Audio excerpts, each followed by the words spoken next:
得不说联动是会选熊猫的，金虎、飞云和妙音都是个顶个的好看。小时候的飞云颜值就很出众了，圆圆的耳朵再加上仓鼠脸，这小模样像极了一只米老鼠，果然能打败飞云的。只有飞云小时候，阮女士因为认养了飞云的哥哥奥运，所以她也经常会过来看飞云。当阮女士和她说哈喽的时候，飞云还会吧唧着小嘴做回应。Hello， 回家。最后都兴奋地摔倒了。有一次，阮女士在笼舍前喊飞云，结果飞云没回应，却把金虎给喊过来了。不认识金虎的阮女士还挺好奇这个热情的小家伙是谁。哦，应该是朱云吧，鼻子这么长。结果被阮女士最后一句话给扎心了。那时的金城虎看起来确实有点车座子，竹韵妈妈也好爱她的老儿子，总是把金虎护在身下。但金虎小时候很调皮，只要竹韵妈妈一眼瞅不见，他就开始爬栏杆。竹韵害怕他摔着，就会把他薅下来。而且这孩子从小话就多，刚喝完盆盆奶，奶妈给他擦嘴，他就一直嘤嘤叫，奶妈还一边擦一边回应他，真的是用吃的都堵不住他的嘴。坐在他旁边的妙音一声都没吭，就乖乖的吃胡萝卜。现在金虎都14岁了，还是整天咩咩叫。如今的妙音可忍不了一点，分分钟都想捶他。金虎啊，你能不能不吵吵？妙音都烦你，是吧？妙音，妙音，你说他一大早上你别让我睡觉，你在干啥？你喊乎他，对，你喊乎他。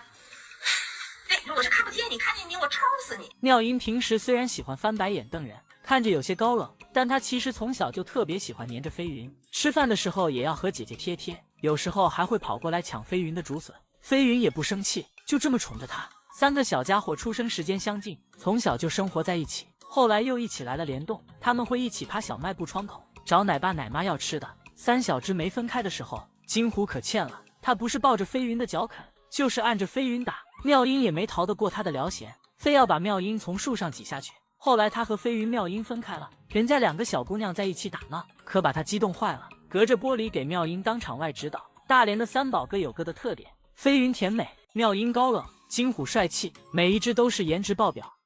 永宽坐在小木床上惆怅啊，因为瑞宝辉宝今天又欺负老人了，一个不想出门，一个不想回家，永宽都快被整成人格分裂了。早上辉宝和爱宝一早就去室外了，而瑞宝这里可是又不想去，这已经连续2天了。卑微的永宽拿着胡萝卜蹲在瑞宝的面前，求着瑞宝去室外。瑞宝非但不去，甚至开始原地刨树，这是打算硬抢永宽手里的胡萝卜呀。永宽眼看瑞宝铁了心，不想去室外，也不再勉强。同时，永宽其实也习惯了瑞宝不想去室外。永宽远远地走去一旁，还在尝试用胡萝卜换瑞宝下来。这份拉扯也只能在宝家上演了。宝家成员和饲养员都彼此有着用不完的心眼子，谁也不会轻易被拿捏。眼看瑞宝还不下来，永宽开始第3次尝试，把胡萝卜插在竹子上，继续诱惑瑞宝。瑞宝想伸手去抓，但根本抓不住胡萝卜。这时瑞宝已经开始蠢蠢欲动了，开始尝试往下爬，但还没下到一半，瑞宝就不知道又想到了什么，重新又爬回了树上。现在已经分不清是永宽在跟瑞宝拉扯，还是瑞宝在跟永宽拉扯了。之前永宽常用的欲擒故纵，现在反被瑞宝玩得死死的。瑞宝只要不下去，永宽就会不断给自己投喂小零食。如果自己下去，这块大胡萝卜也一定会是自己的。如果自己既不下去，还能吃到大胡萝卜，这才是两全其美的事情。一会儿，永宽将胡萝卜插在了小亭子上，假装离开，偷偷观察瑞宝的情况。但永宽殊不知，令自己更头疼的还在后面。而此时的室外园区，辉宝正在小树上睡觉，爱宝正在树下吃竹子。爱宝吃完竹子，依旧和往常一样，不管辉宝直接回家。爱宝回去后，永宽的问题就来了，辉宝不想下来了，这跟瑞宝在室内相比更麻烦。因为瑞宝室内温度始终都是一样的，而室外的天气是随时在变的，永宽可不放心。于是永宽开始疯狂投喂辉宝，让辉宝吃了小零食后救下来。但姐妹俩今天是一个性子，只吃白食不配合。老宋头都大了，又走去一旁拿来竹子，插在上面胡萝卜，然后继续诱惑辉宝。这个场景多少和刚才有点相似了。辉宝的表现也和瑞宝一样，根本不受其诱惑。永宽坐在小木床上，望着辉宝，那叫一个惆怅。这坐在小亭子上的样子，令姨姨们感觉到了永宽的可怜又无助。猪这孩子真的太活泼了，他精力旺盛的程度，就像身上装了电动小马达一样，疯起来好像不知疲倦。因为他出外场时，总是不停地跑来跑去，探索着这个对他来说充满新鲜的世界。但这可把直播追着他跑的大梁外公累坏了，气喘吁吁的想提前下播。哎呀，要下播的节奏了，我已经带不动他了。冇走啦，冇走啦，皇帝！果然带调皮的熊孩子是一件很耗费体力的事儿。但后来才知道，媚珠小小年纪就会见人下菜碟了。青姐带她的时候，那叫一个温顺乖巧，一点都不像大家印象中淘气的假小子，俨然一副大家闺秀的模样。好媚珠好乖哦，今天是一个乖小孩。乖取决于谁带的。乖取决于谁带。媚珠仪老师，谁会想到5个多月的媚珠就能把双标这个词演绎得如此淋漓尽致？媚珠之所以会如此区别对待大梁，跟大梁的带娃方式也有很大关系。一方面是他真的很宠媚珠，另一方面是他会和媚珠一起疯。媚珠跑着追他，他就把毛巾盖到媚珠的头上，媚珠两眼一抹黑，气得他直接摔倒在地。这下媚珠就更生气了，于是扑腾着又摔了一下更重的。看得出此时的媚珠是想手锤大梁外公的。媚珠喜欢抱着小树苗玩，大梁就说媚珠是鲁智深。熊猫界的卢志生马上就要出现了。媚珠喜欢翻窗口越狱，大梁也经常会引诱媚珠从小窗口翻出来。妹珠过嚟，帶你出街玩，帶你出街好唔好啊？快啲過嚟。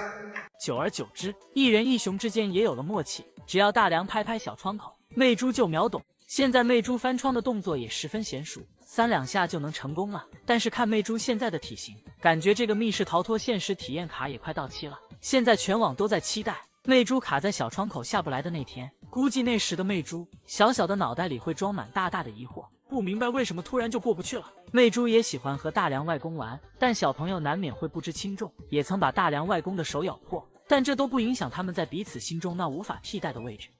只是爱宝大大的脑袋里装满了更大的疑惑，为什么自己生的孩子一个个的都热衷做管道修理工呢？前2天瑞宝看到小河不流水了，便撅着屁股抬着脚，把脑袋钻进洞口查看，还知道用手扒着石头保持身体平衡，看得出瑞师傅修得很认真。他修完了出水口，还用小手去清理下水道，这人理人气的小模样，真的很怀疑他是两脚兽假扮的。然而瑞师傅并没有把小河修好，于是灰师傅上线了。灰师傅更敬业，整只熊都钻进去了。可能是因为灰师傅的腿比较短的缘故，他甚至还可以在出水洞口里转圈圈，只露着小屁股努力工作的模样，真的可爱数了。由于姐妹俩最近总扒拉这个出水口，饲养员就想办法把它堵上了。17工程是一根大大的木桩，斜着横在出水口，看起来不太靠谱的样子，于是就有了27工程，用2个短木桩立在洞口，但看起来还是感觉差点意思。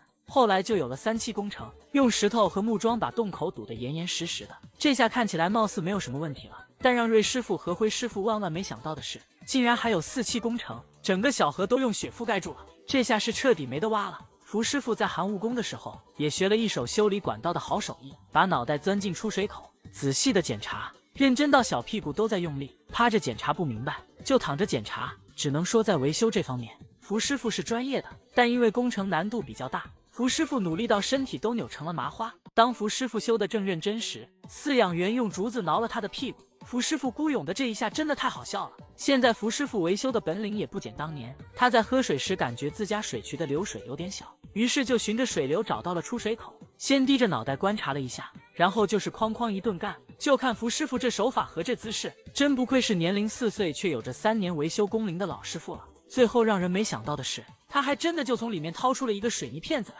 福师傅的工作初见成效后，他干的就更起劲了，连续修了好几天，水渠的水流好像真的大了一点，要不说还是福师傅的手艺好呢。